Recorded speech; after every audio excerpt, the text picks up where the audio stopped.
I thank the gentleman from Missouri, and I'm very concerned again about these motor takeovers from the federal government. One thing that I'm very concerned about, a story came out today where there's been approximately 1,500 letters, I believe, that have gone out to GM dealerships.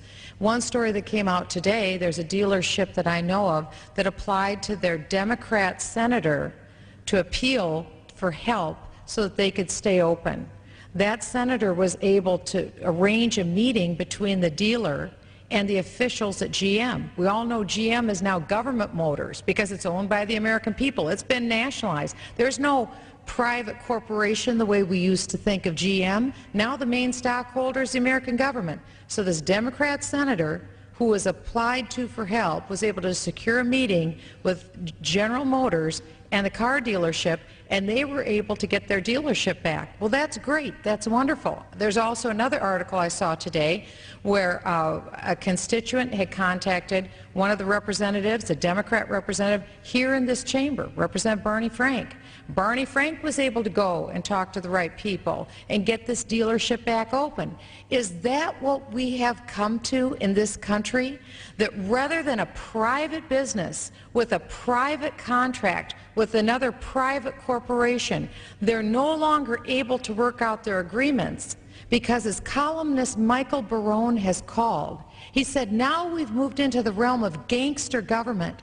We have gangster government when the federal government has set up a new cartel, and private businesses now have to go begging with their hand out to their local, hopefully well politically connected congressman or their senator so they can buy a peace offering for that local business.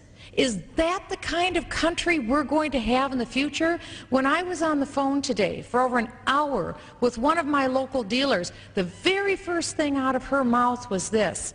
She said, this is the most un-American thing I have ever seen in my life. I can't believe that I lived to see the day that my country would come to this point where, having my dealership for 90 years, I get a letter FedEx to me that tells me I have until Friday to sign this document to not only give up my company that was made worthless, worth $15 million, made worthless overnight.